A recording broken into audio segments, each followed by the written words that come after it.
Bendito Deus. Pai do Senhor Jesus. Pai do Senhor Jesus Pentecostais. Queridos, por gentileza, abra as nossas Bíblias comigo. Nós vamos ler em dois textos no Novo Testamento. Claro que o texto, o tema central está em Daniel 1:8. Mas a inspiração que veio ao meu coração está no Evangelho segundo escreveu Lucas,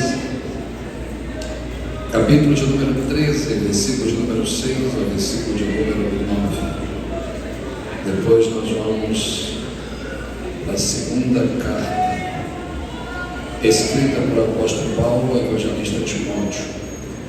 Primeiro texto, Evangelho segundo escreveu Lucas, capítulo de número 13, versículo de número 6 ao versículo de número 9. Quem achou de dar graças a Deus? Só a metade achou. Então, jovens, quem achou de dar graças a Deus? Queridos, louva a Deus pela liderança de jovens. Nosso diácono ali, obrigado, sua esposa, toda a equipe. Obrigado pela recepção. A liderança de adolescentes, que foram os primeiros a entrar em contato. Eu senti falta de tomar café com vocês hoje, viu? O dono lá do hotel, acho que é aqui na igreja, que hotel, viu? Pastor, eu vou falar um negócio. Daí, pastor,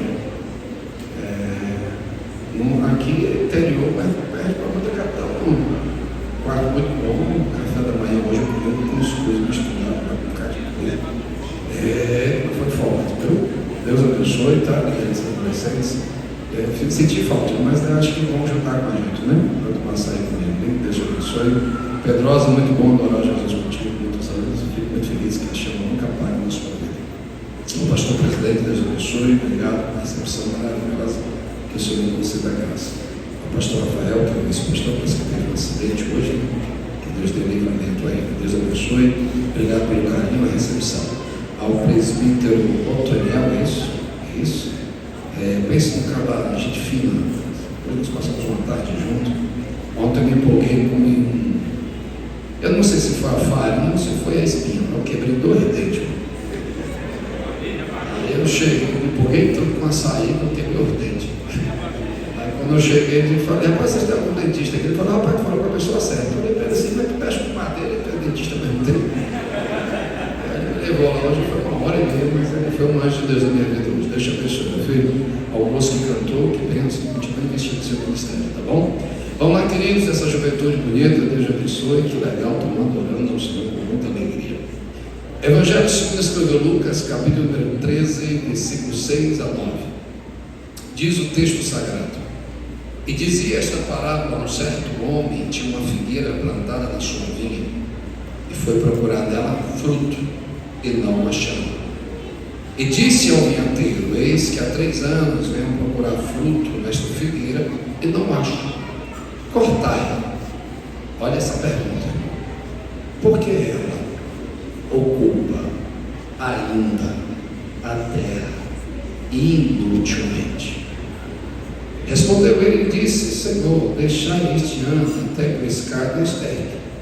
Se der fruto, ficará. Se não, depois mandará cortá-la.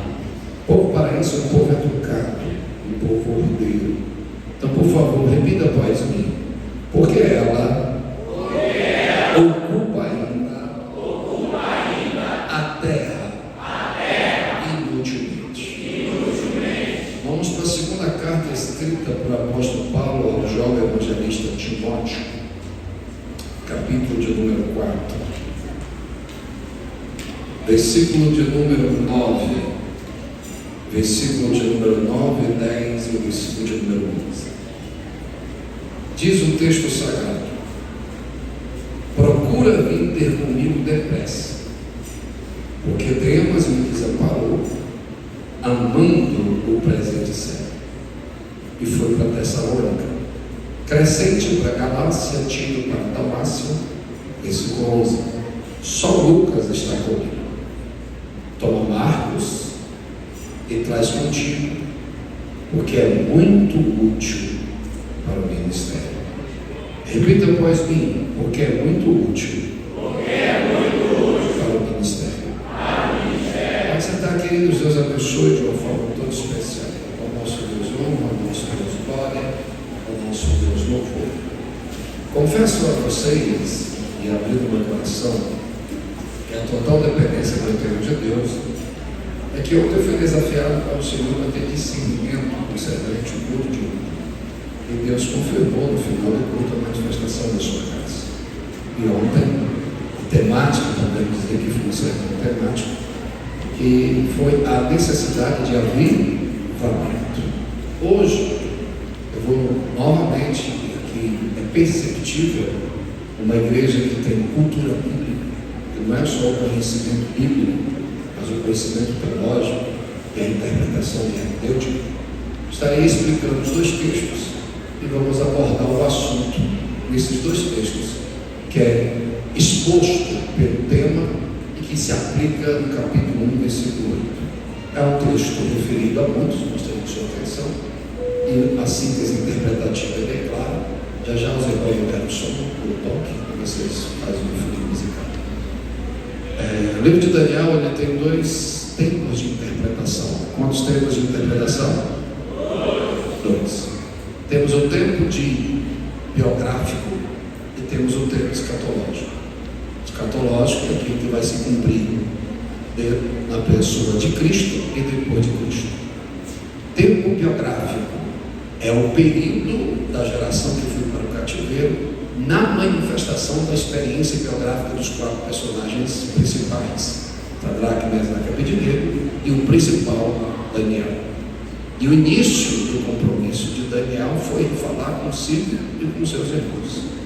O texto diz, gostaria de sua atenção, que o salmista diz: éramos como os que choram, porque os que nos oprimiam diziam: canta as canções de Jerusalém.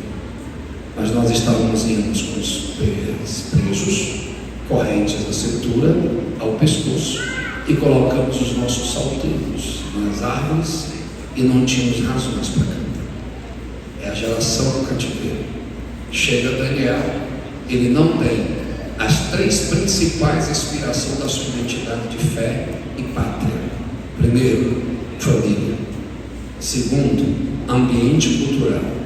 Terceiro, a inspiração ortodoxa religiosa. Daniel não tem os seus pais para inspirar. Daniel não tem Jerusalém para respirar. E Daniel não tem um templo. Então ele está em uma terra estranha, politeísta, mas ele assume um compromisso, mesmo longe de Jerusalém, mesmo sem um ambiente familiar, mesmo sem um território religioso. Eu escolho poder de decisão. Eu quero ter um propósito para a minha vida. Vou repetir: eu quero um propósito para a minha vida.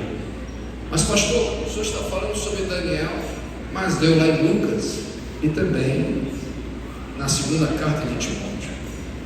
O que me chama a atenção no primeiro tempo da interpretação do livro do profeta Daniel, que é a biografia dos personagens, e especificamente Daniel, é que ele não precisou, me dê sua atenção, da permissão da cultura, da permissão secretista religiosa e da permissão dos reis para assumir quem ele era através da sua fé. Para você entender melhor o que eu quero lhe dizer, segundo Augusto Cury, em um livro que foi feito há 22 anos atrás, ele fala bem claro que chegaria um tempo que o homem pós-moderno viveria doenças psicossomáticas, mentais, emocionais, por uma porta de entrada chamada crise existencial. Quanto mais tem fora, quem já vai pegar, sente pobre dentro. Quanto mais tem fora, mais vazio está, porque não sabe de onde vem, não sabe quem é e não sabe para onde vai. Aí eu entro no mérito do texto e faço a pergunta: o que você tem feito com a sua vida? Qual é o compromisso que você tem com a vida que Jesus tem te dado? Não entendi dizer inteligente. A pergunta mais clara: em 12 meses o que você produziu na sua vida e na sua fé em 12 meses. Pastor, é 12 meses. Vou ser um pouco mais claro. O que você produziu de vida cristã, espiritual, emocional, ministerial em 5 anos. Não, pastor, não. Então vou ser um pouco mais simplório. Em 2 horas de liturgia, o que você fez para chamar a atenção do céu? E vamos abaixar logo a bola e você logo bruto, ignorante. Eu não tenho nada a ver com você vai sair daqui. Só vou comunicar a mensagem. Eu compromisso com a mensagem. Mas a forma que você está cultuando vai determinar como você vai sair daqui. Eu espero que aqui não. Mas tem gente que não vem para o culto adorar. Ele vem frequentar, vem observar, passear e conversar. Ele não tem compromisso nenhum com o propósito de existência. Mas tem gente que sai 4h30 da manhã para trabalhar, passou o dia todo na Bíblia. Tem uns que não deram tempo nem de fazer compromisso com a escovinha, mas está aqui dizendo assim: a minha vida não é inútil. Alguém pergunta, eu tenho um compromisso com Deus. Repetir a segunda vez: a minha vida não é inútil, eu tenho um compromisso com Deus. Vou repetir a terceira vez, ver se alguém entrou no culto: a minha vida não é inútil, eu tenho um compromisso com Deus. Tem certeza? O capítulo de número 13, ao qual os outros leram comigo, versículo 6 a 9, Pedrosa, é uma resposta que Jesus utiliza de uma ilustração para responder um sentimento cético e crítico do versículo 1 ao versículo 4. O texto diz que alguém chega para Jesus e diz: rapaz, me responde uma coisa, você que é um doutrinador. Segundo a morte dos homens determina o juízo de Deus sobre eles. Ou seja, a forma que os homens morrem, que é o final da sua vida, determina o tipo de compromisso que tiveram com a sua existência. Uns estavam trabalhando na torre de Siloé, trabalhando, estavam bebendo, não estavam vagabundando, estavam trabalhando. Mas a torre caiu e estes morreram. Aí a pergunta é: estes são mais pecadores do que nós, que ainda estamos vivos? Outros são mais clássicos. Havia uns homens no culto perto do altar, no templo, a qual Deus prometeu Salomão e a qual Deus renovou em Josafá, que não haveria perigo que alcançasse aqueles que tivessem compromisso com o templo. Mas estes estavam em reunião não para cultuar, alguém já vai pegando, estavam reunindo para tramar uma rebelião contra Pilatos. Mas porém Pilatos soube e não respeitou o culto, entrou, matou todos, e o sangue deles foram misturados com o sangue do altar. Aí a pergunta: estes são mais pecadores do que nós? Jesus está aqui. Aí Jesus responde: rapaz, para de buscar resposta para a tua vida na morte dos outros, porque depois da morte segue seu juízo. Jesus quer afirmar, não é pelos outros, é como você vive a sua vida que vai determinar o que você vai receber da morte. Não entendi, pastor. Não é a forma que você morre, é a forma como você vive que vai determinar o que vai acontecer com você depois da morte. Ainda não entendeu? Sim, você é inteligente. Aí Jesus: não entendi, mas para ela que eu vou lhe propor. Havia um homem. Eita Jesus, eu estou me segurando e vou rasgar o verbo. Não sei se eu vou voltar aqui, mas que eu vou entregar o que Jesus está mandando, eu vou. Havia um homem, dono de uma videira, plantação de uva, que tem 3 características culturais para uma representação espiritual: herança de pai, herança de família e manutenção financeira da casa e do lar. Aí chega Jesus e diz: este homem tem uma videira, ou seja, a terra tem um propósito, me dê sua atenção, que era produzir vinha e produzir uvas. Mas de repente ele diz: esse mesmo homem colocou uma figueira plantada lá. Anatomicamente, de ordem biológica, são 2 plantas totalmente distintas. A videira frágil, que colocava os estacos, colocava um corda e plantava ela na estaca para que ela crescesse, e ela fosse diante das portas. Outra colocava em muros de pedra e ela plantava e crescia ali. Outro simplesmente no meio da casa ou na parede do barraco da casa que tinha. Mas tinha uma visão: produzir uva, vinho, alegria e aliança. Mas a Bíblia não diz que ali planta uma figueira. Eita Jesus! Raízes profundas, galhos grandes e tronco largo. Quem planta uma vinha espera do sol. Quem planta uma figueira, ele quer uma sombra. Mas o texto diz, e entramos na aplicação, que disse Jesus: o dono da vinha não precisa da figueira e nem a vinha. Ela foi plantada por graça, foi permitida estar.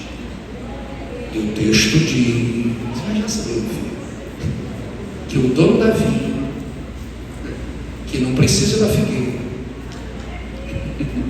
que é dono da vinha, permitiu a figueira ser plantada, e um belo dia ele vai nela, e o único compromisso que ela tinha, não merecia estar na terra, foi plantado na terra e foi permitido estar lá.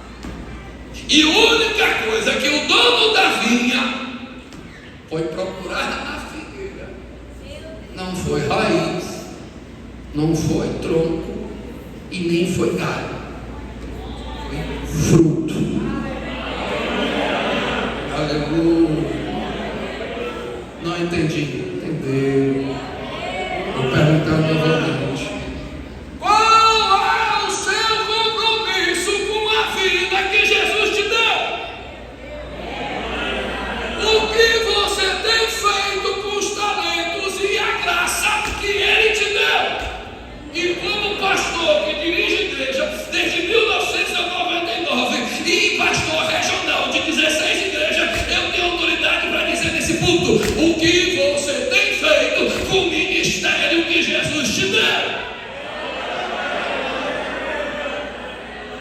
Não sei se você vai ficar com raiva, não sei se você já está com raiva, não sei se você vai sair vazio, não sei se você vai sair cheio, mas o meu compromisso é dizer: Jesus não tem compromisso com quem tem raiz,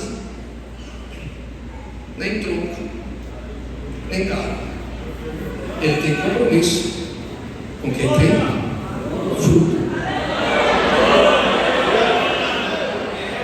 Mas eu estou plantado nesta igreja, eu tenho um compromisso com essa igreja. Legal, top. Eu sou a 5ª geração de famílias nessa igreja. Eu tenho raiz, eu tenho um tronco, eu tenho uma influência financeira, eu tenho cargos, eu tenho um compromisso com uma influência política.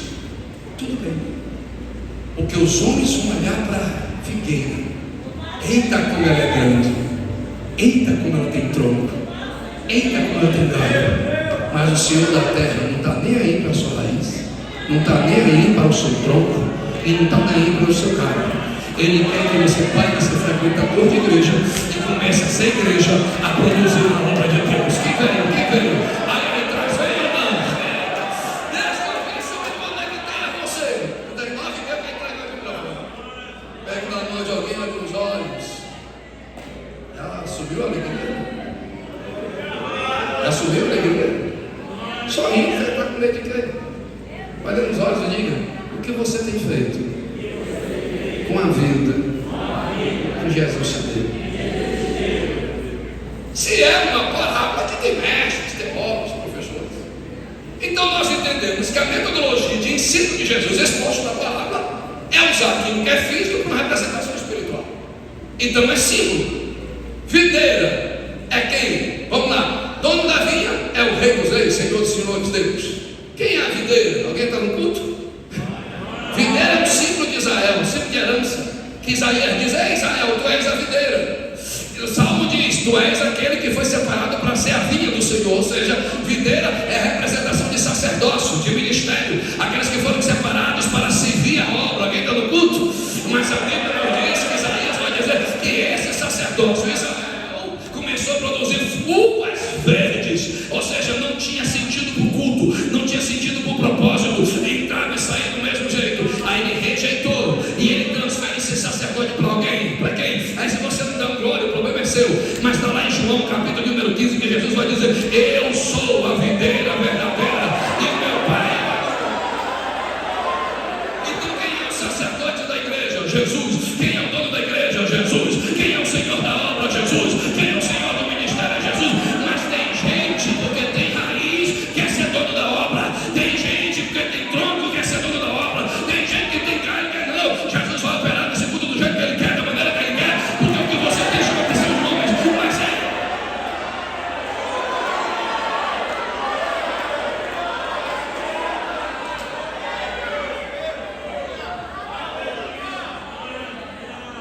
Se o Senhor da obra, não sei você, vou dizer meu, me visitar hoje, ele vai achar o quê?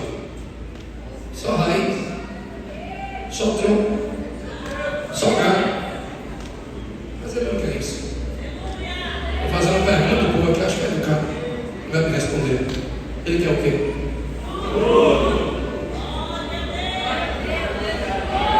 Aí você acha que você é assim?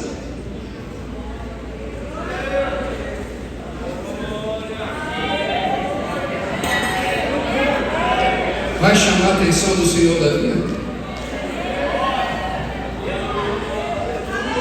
Eu sei quem é o Senhor da vida, Pai. Eu sei quem é a vida, o Senhor Jesus. E quem é a figueira?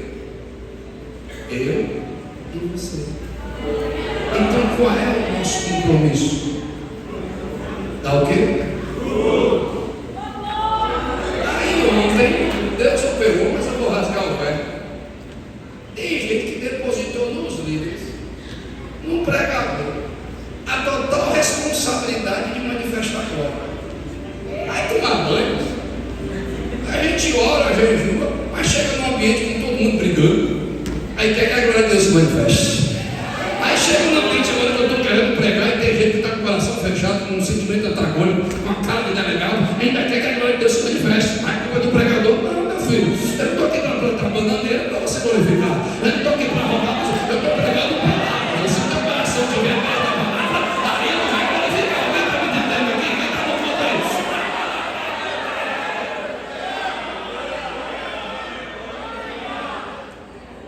A festa dos jovens, mas as irmãs estão com compromisso com a festa dos jovens.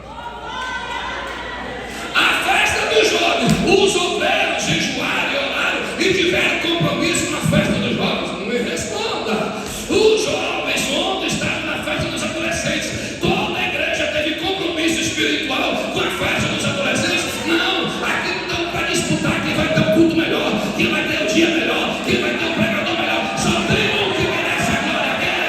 Quem me ajuda a adorar, quem me ajuda a adorar, quem me ajuda.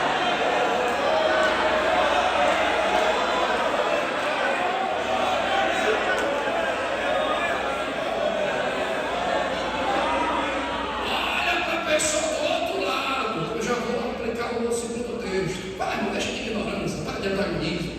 Não gaste dessas coisas. Mas assistir televisão tu gosta. Para de ouvir dos outros gosta. Quando o time de futebol faz gol, tu gosta. Aí eu não gosto disso. Muita coisa que tu não gosta e que Jesus te aperta para tu fazer. Então deixa de conversa. Se a gente dá parte do Senhor, então por que eu não posso falar com o irmão do lado? Ah, não gosto de repetir não, pastor. Então rasga a Bíblia. Porque está lá no mundo de Gerazim. Repita os mandamentos para quem vem memorizar e para quem vem aprender. E quem tem pedagogo aqui sabe que quanto mais eu comunico meu conhecimento, mais eu tenho possibilidade de aprender. Alguém está me ouvindo aí? Então vai lá, pega meu irmão, do outro lado, me diga o que você tem feito na tua vida. Não, eu vou esperar até meia-noite. Tem gente ali que não quer fazer não. Estou esperando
o espírito de sabotar a alegria do outro, sabotar o culto do outro, sabotar a fé do outro.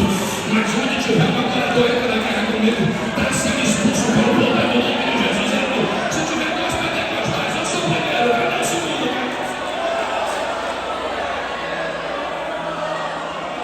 Então eu estou entendendo que a parte expositiva do texto, Jesus está dizendo, não é a morte que traz a resposta, é a forma que você vive que traz a resposta. E a forma de estilo de vida que eu vivo revela os tipos de compromisso que eu tenho. Mas pastor, vou fazer uma pergunta e eu espero uma resposta. Deus é soberano? Deus é soberano? Deus mente? Deus falha? Deus engana? Então você acabou de me responder que Deus é soberano, ele não mente. Então Deus é dono da história. E vou fazer uma pergunta simples: quem levou Daniel para a Babilônia? Quem levou Daniel para a Babilônia? Então você está me dizendo que quem é o dono do processo é Deus. Daniel não escolheu para onde ia, mas foi Deus que escolheu onde ele deveria estar.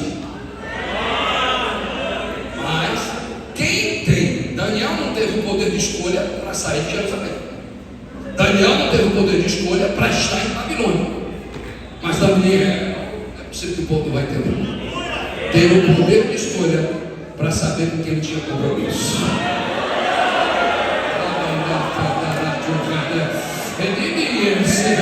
Eu não sei de onde você veio, eu não sei quais são as suas feridas, eu não sei quais são as suas dores, mas sei que existe um Deus que te plantou nesta graça, que te plantou nesta obra. Ele está dizendo: não, meu filho, você tem o poder de escolher em Deus, de reescolher, produzir na obra de Deus. Se quem está me ouvindo, todas as vezes que eu leio esse versículo, não sei do Senhor, eu só aplico para mim, eu tenho medo, porque ele diz: e o dono Davi olhou para o vinhadeiro e disse: por que esta está ocupando a terra inútil? Aqui não, graças a Deus que os irmãos já estão quase no terceiro século. O cara tem um título de evangelista, mas não tem evangelista. O cara é presbítero, mas nunca visita as viúvas, nem os pobres, mas fala de cabelo e de saia.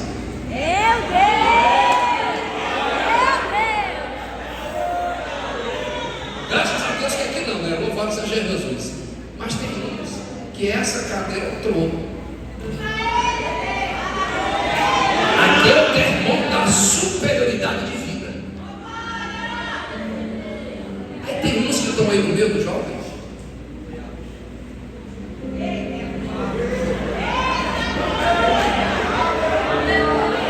Tem 25 anos, terminou uma faculdade agora, mas se acha o maior reformador da teologia pentecostal. Ele estuda algumas coisas de Calvino, mas não sabe nem falar sobre as 7 principais teses de Arminio e nem os 2 principais escolas arminianas, mas se acha teólogo porque ouviu algum calvinista pregar na internet.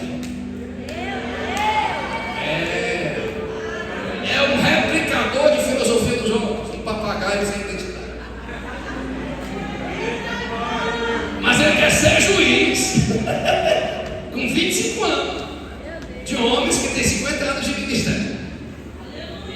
Quando você passar pelos caminhos que eu passei, quando você produzir os frutos que eu produzi, você terá autoridade para dizer se a história de Beltrano e Ciclano não produziu, porque eu não recebo crítica de quem não construiu nada.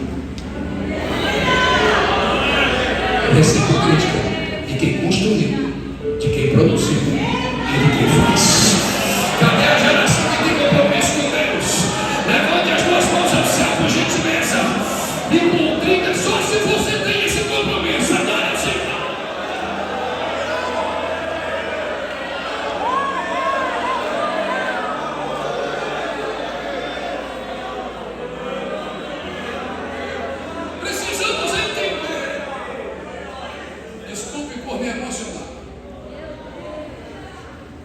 Que Deus não nos dá da sua graça para nos achar grandes. Que Deus nos dá da sua presença para nos acharmos melhores. Ele nos plantou. Se merecermos, sem sermos os melhores. Pode se escandalizar do que eu vou falar. Minha opinião, é doutrina, minha opinião.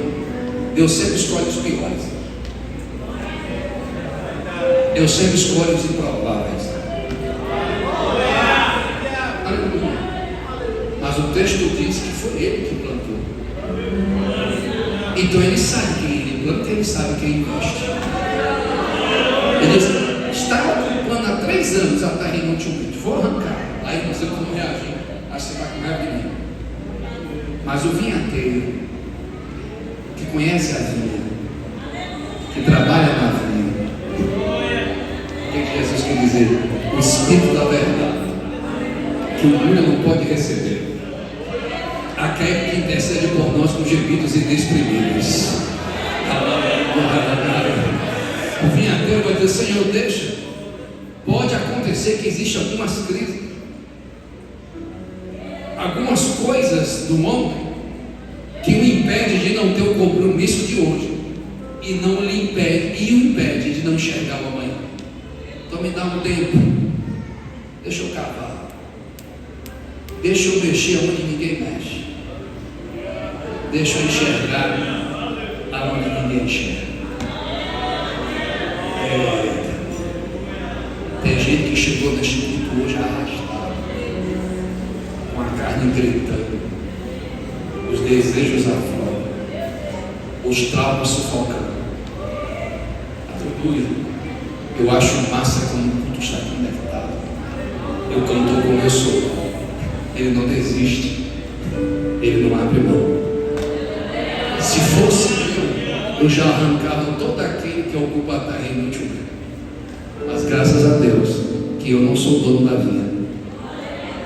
Quem é o dono da vinha é aquele que investe onde ninguém investe, que enxerga onde ninguém enxerga. Quem me ajuda a orar? Quem me ajuda a orar? Paulo, deixa eu correr com isso. Paulo, depois da pessoa bendita do Senhor Jesus, é o maior professor da igreja, pela presença do Espírito do Senhor. E esse tem 3 categorias doutrinárias. Quantas categorias doutrinárias? 3. Cartas universais, Romanos, 1 e 2 Coríntios, carta que ele escreveu para toda a igreja. Segundo, carta de pedido pessoal. Ou seja, ele abre mão da autoridade apostólica, pastoral e vai escrever Filemão como amigo. Terceira categoria do irmão, que acho que eu estou pregando no livro, é chamado cartas pastorais, doutrina sobre pastor. 1 e 2 Timóteo, carta de Tito, um evangelista chamado Timóteo, um presbítero chamado Tito.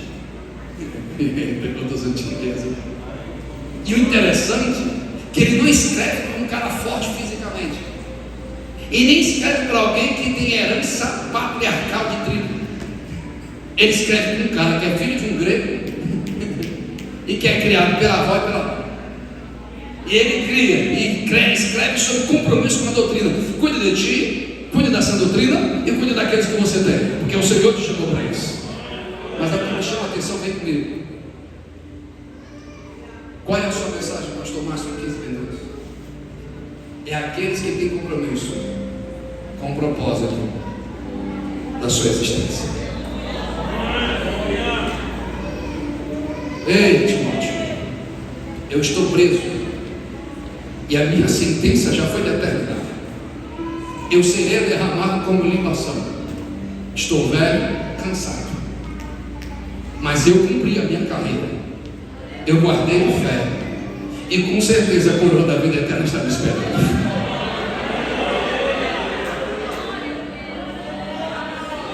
Paulo está dizendo, amado ministros, eu tive compromisso, mas será que a geração de Timóteo vai ter? Eu mesmo preso, guardei a minha consciência, a minha doutrina, a minha identidade. Mas Timóteo, meu filho, guarda o que tu tem. Eu estou sozinho, Timóteo. Alguém vai pegar aquele que deveria cuidar de mim, aquele que eu investi, aquele que eu criei todas as expectativas para dar fruto. Dema!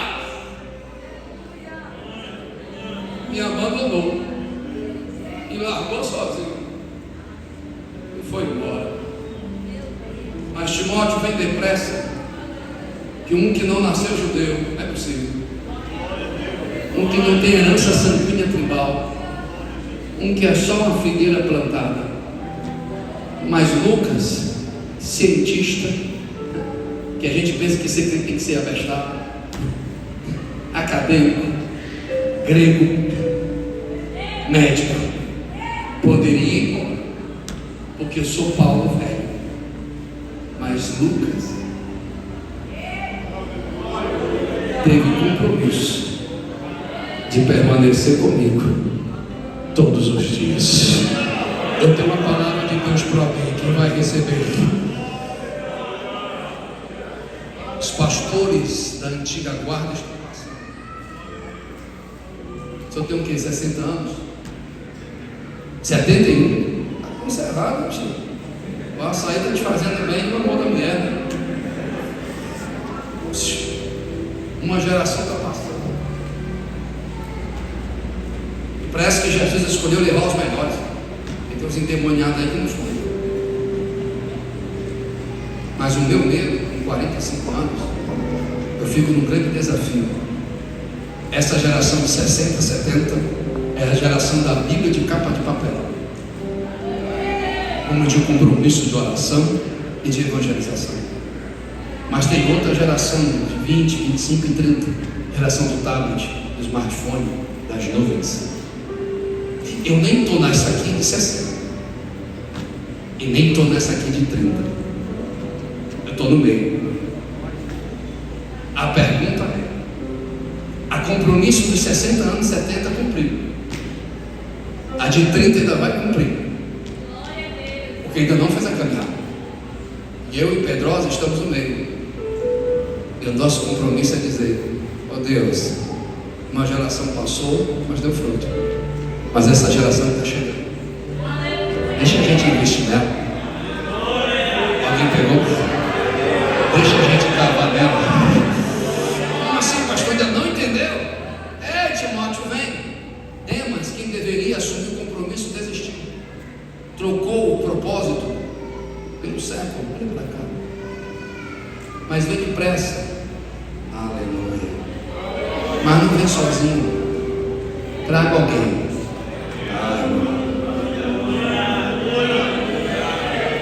Traga quem? Vem Timóteo, herança ministerial.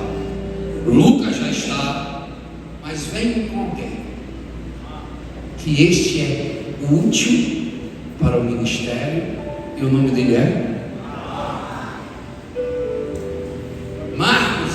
É uma figueira. Como assim, pastor? Sobrinho de Barnabé. Alguém ainda está no culto? Cresceu no cenáculo e na casa que mantinha o ministério de Jesus. Cresceu na casa que tinha um compromisso com Getsemane. Posso pregar, irmãos? Um ambiente favorável para florescer. Alguém ainda está aí? Um ambiente de referência. A Bíblia nos diz que quando Pedro estava preso, eu acho que estou pregando Bíblia, a igreja se reuniu na casa de Maria, mãe de Marcos, para orar. Então a base missionária que sustentava o ministério dos apóstolos e o ministério de Jesus era na casa de Maria, mãe de Marcos. E de repente elas vão se acordar. Paulo, um dos maiores evangelistas na época, é discípulo de Barnabé, o maior mentor. E os dois enxergam em Marcos: vem cá, meu filho, vamos investir em você. A geração de 60, alguém está no culto? A geração de 50, alguém está no culto? Está acreditando na geração de 20 e 30 anos. Vem Marcos comigo, vem. Vamos para a rodeia. Vai Marcos, que cresceu num ambiente bom, favorável. Mas a Bíblia diz que Lucas afirma, já vou acabar, que aquele que tinha tudo desistiu. Larga Paulo, larga Barnabé, larga a obra e volta. E ele é escrito em grego: o soldado que não tem polegar. Porque todo soldado que não quer ir para a guerra corta o polegar para dizer: não posso segurar a espada. Olhe para cá. João Marcos é aquele que começou bem, mas como não superou o passado, não pôde viver o presente. Posso pregar? Faz assim com a mão que está no culto, faz assim. Aí eu quero lhe desafiar a pensar comigo. Como é que alguém que tem um ambiente de orgulho de oração, tem um tio de referência, tem um parceiro ministerial como Paulo, desiste do ministério? Vou tirar o microfone que eu quero pensar. É a experiência que os apóstolos têm. No capítulo 10, a Bíblia diz de Mateus, Deus dá autoridade a eles, vai expulsar demônios. Mas no capítulo 17 de Mateus, os mesmos que têm autoridade no capítulo 10 não conseguem expulsar demônios no capítulo 17. Alô? Quando era diácono, chorava. Quando virou pastor, é religioso. Quando era novo convertido, sapateava, falava em línguas estranhas. Depois de 5 anos está aí parado. Não foi o poder que mudou, não foi a autoridade que mudou, foi o nosso compromisso que mudou. Mas aquele que tem compromisso com Deus, me ajude a adorar aqui, me ajude a adorar. Deixa eu encerrar isso.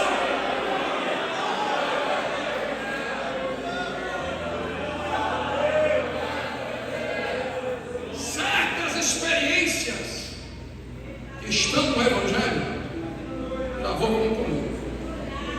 Aleluia. Só quem viveu pode escrever.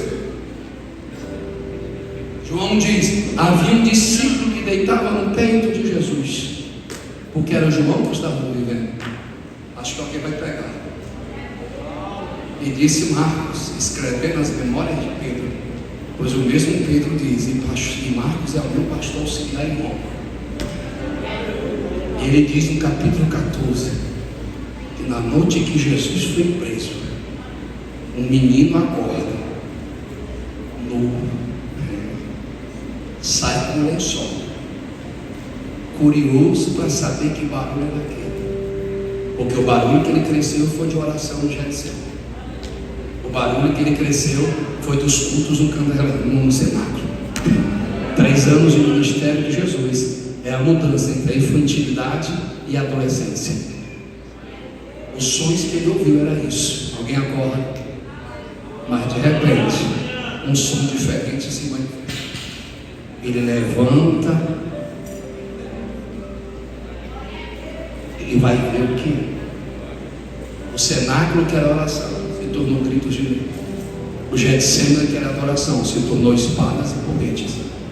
E quando ele chega com o lençol, tem pessoas pegando já. Ele não entende, Pedrosa, porque querem prender um menino só com lençol. Porque um menino com lençol é ameaça. O texto diz que eles vão agarrar o menino, ele larga o lençol e sai correndo nu. A nudez representa impotência, fragilidade. Por que essa geração está tão difícil de transbordar? Porque a geração pós-pandêmica recebeu o resultado de uma sociedade doente, de ciência doente, de política doente e de adultos doentes que transferiram para a juventude as suas doenças. Anda lá. O emocional está tendo mais espaço do que o espiritual. E quando o emocional é fragilizado, o espiritual não pode transbordar. Mas hoje, termina agora. Marcos escreve, Paulo escreve, Lucas teve compromisso, vem Timóteo, compromisso. Mas, vou parafrasear, aquele que começou a errar, aquele que era procrastinador, aquele que era reflexo do trauma, do lençol tomado. Entendeu? Tem gente que não consegue virar, porque os lençóis ainda são vivos do seu presente. Tem gente que não consegue sentir Jesus, porque a sua alma está tão cheia de emoções destrutivas que ele não consegue ser cheio do Espírito Santo. Mas eu vim como profeta nesta noite e já fechei a Bíblia. Traz, Timóteo, não traz o melhor, não traz o mais forte, traz aquele que o vinhateiro investiu, traz aquele que o vinhateiro curou, traz aquele que trocou. Alguém vai reagir, não é possível. Traz aquele que trocou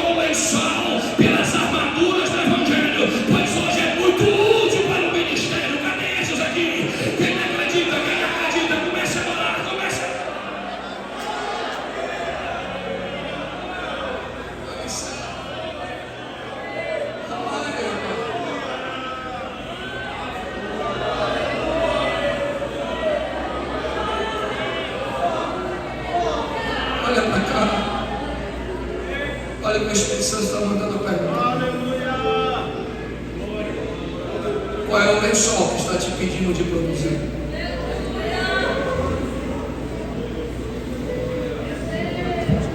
Qual é o tipo de ausência humana que é mais importante do que a presença do Espírito? Qual é o tipo de ferida? Existe um demônio no céu dessa cidade chamado sexualidade precoce e pedofilia cultural. Calado do rei. Mas o Espírito Senhor está me tomando e manda dizer: haverá vingança de Deus. Preparai vossos corações, que darei sinal de vida e morte diante dessa cidade, mas haverá avivamento nessa igreja, diz o Senhor dos Exércitos. É tempo de Deus levantar João Marcos, a geração fragilizada, a geração machucada, a geração ferida, mas a geração que o vinhateiro não desistiu. O vinhateiro está investindo graça e dizendo: levanta, meu filho, adora, porque o Senhor está.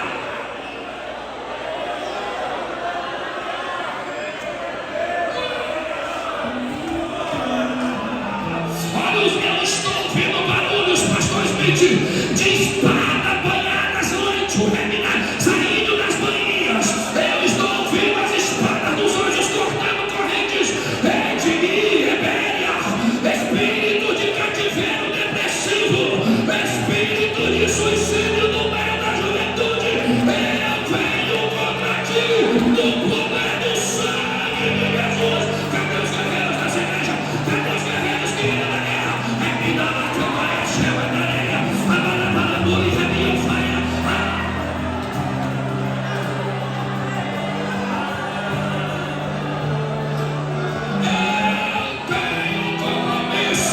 Com propósito de vida.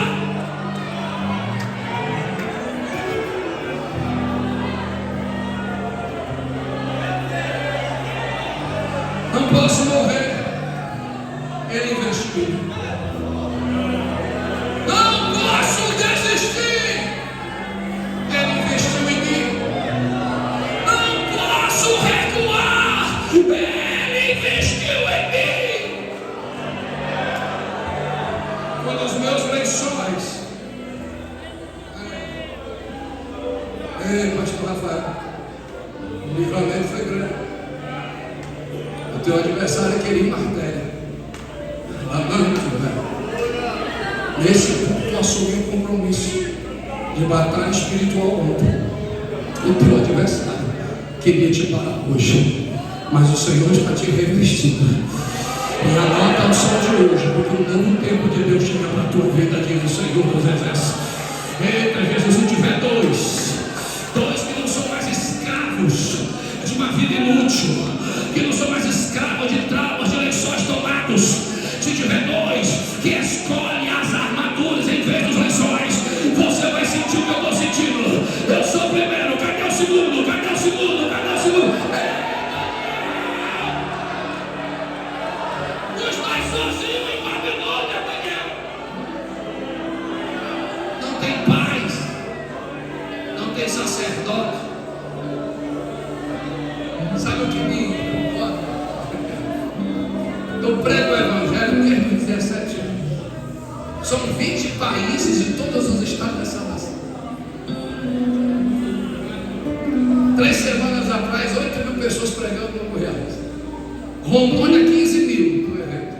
Aí veio um menino com ar de intelectualidade. A Bíblia foi pregada. Se você não está sentindo Jesus, o problema não é com o pregador, é com o tipo de coração que você tem. A Bíblia foi cantada. E se você não sentiu Jesus, é o tipo de terra que é o seu coração. Ou é de espinho, ou é de pedra, ou de estrada. Mas eu quero um coração que cai em semente e venha produzir. Cadê o segundo? O Senhor Deus me possui, Pedrosa, e manda eu declarar nessa tribuna. De onde veio essa juventude aqui? É bom vocês voltarem glorificando. porque o livramento foi grande. Haveria sangue no asfalto, mas os anjos de Deus foram enviados.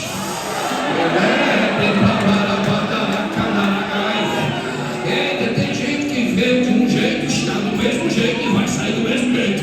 Mas tem gente que diz: não, Senhor, eu não quero ser achado inutilmente, eu quero ser achado produzindo. Quem tem vida com Deus aqui? Quem tem vida com Deus aqui? Enfim, rapaz,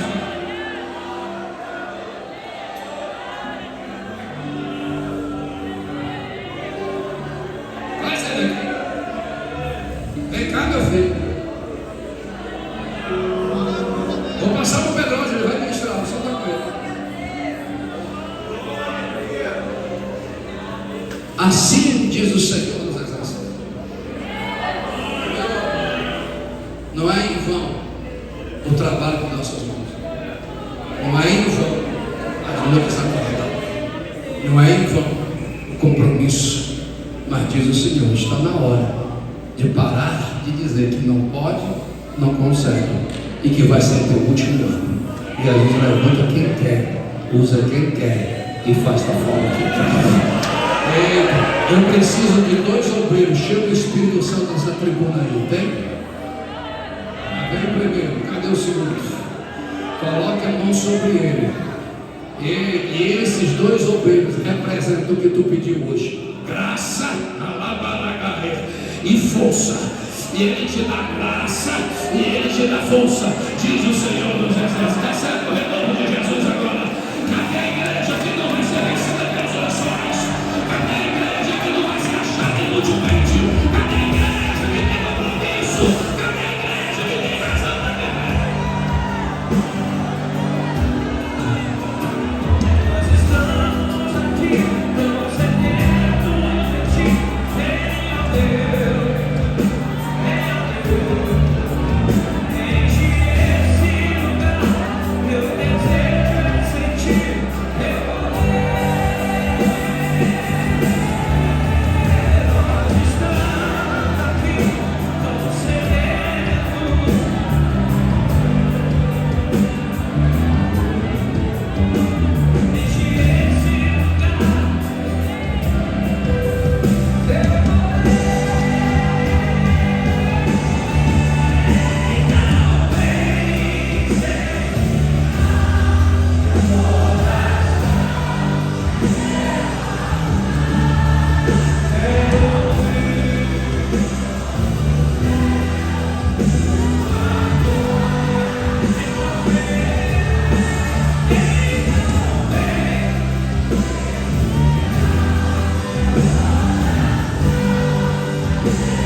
Começa, irmão, a colocar as 2 mãos sobre as 2 mãos, meu filho.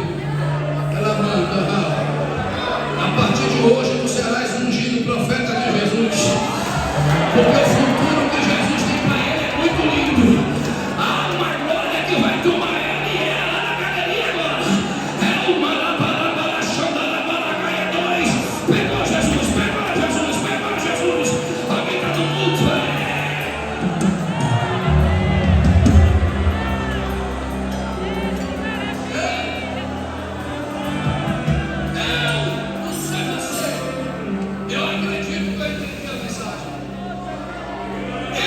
preciso ter compromisso com aquele que me amou, me perdoou, me separou, me plantou sem eu merecer. João Marcos começou, posso, sem compromisso, mas no final, olha como a Bíblia é linda, pastores. Paulo e Barnabé brigam, porque Barnabé disse: não, vamos voltar a acreditar em João Marcos. Olha como é louco as coisas. Mas Paulo, ainda influenciado pela natureza de Saulo, diz assim: não é um procrastinador, não. Ele não vai. E interessante que a igreja não queria Saulo, mas Barnabé acreditou. Tem gente que quando é para receber misericórdia, é fácil. Mas quando é para usar de misericórdia com os outros, é difícil. Mas o mesmo Paulo que brigou com Barnabé dizendo: não se todo reagir para jogar água em tudo, teve que escrever assim: vem, Timóteo, que eu investi, me abandonou, não teve compromisso. Mas traz, Marcos, o procrastinador, o com o dedo cortado. Mas agora é muito útil. Quem pegou? A frase principal de Lucas é: porque está ocupando a terra inútil? Mas Paulo disse: não, João Marcos não vai ser lembrado. Nossa, tudo reagir pelo dia que ele procrastinou. Marcos vai ser lembrado pela utilidade no ministério. Quando os homens querem lembrar dos nossos fracassos, Deus faz questão de falar do nosso ministério. Noé, embriagado, Deus diz: não, construtor da arca. Moisés, assassino, Deus disse: não, profeta. Paulo, perseguidor da igreja, não mais Saulo, não mais Saul, mas Paulo. Vaso precioso. As pessoas querem medir a minha e a tua vida pelos meus momentos de inutilidade. Mas Deus lembra da gente, não dos nossos fracassos, mas no dia que escolhemos superar os nossos lençóis para viver o propósito que Ele tem para nós. Quem acredita? Só mais essa aplicação. A porta de entrada das dores e da desorientação de hoje, dessa geração, não sei de onde eu vim, não sei quem eu sou e não sei para onde eu vou. Alguém vai pegar, mas a igreja não vai ser compreendida pelo mundo, porque a igreja sabe de onde vem, sabe quem é e sabe para onde vai. Eu quero orar aqui na frente. Posso, pastor? Dá tempo? Dá tempo? Dá tempo? Eu disse que era até 9h30, mas eu já ultrapassei demais. Posso ir mais uns 5 minutos? Não entendi. É para encerrar? Tá. Eu preciso orar aqui na frente. Para quem não quer se achar inutilmente, mas quem quer ter um compromisso de dizer para Deus: não mais lençóis, mas eu quero se achar uma geração útil para o ministério. Cadê essa geração? Vai, Pedrosa, ministro. Eu falaria.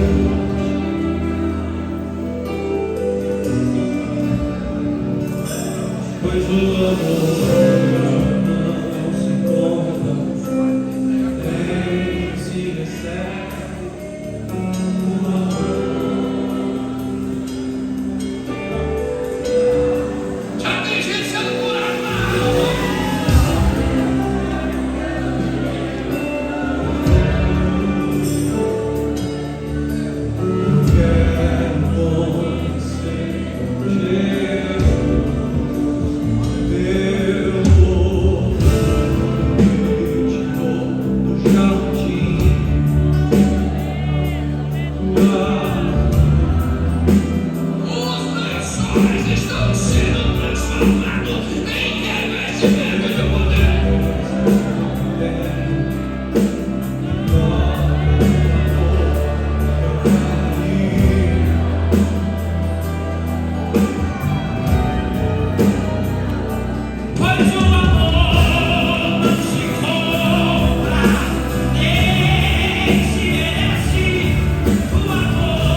Não se torne mais escravo da ausência dos homens. Não se torne mais escravo daquilo que foi tomado de você. Eu não sei qual foi a sua nudez. Eu não sei qual foi a ferida que te impediu de viver plenamente o que Jesus quer batizar. Mas olha nos meus olhos.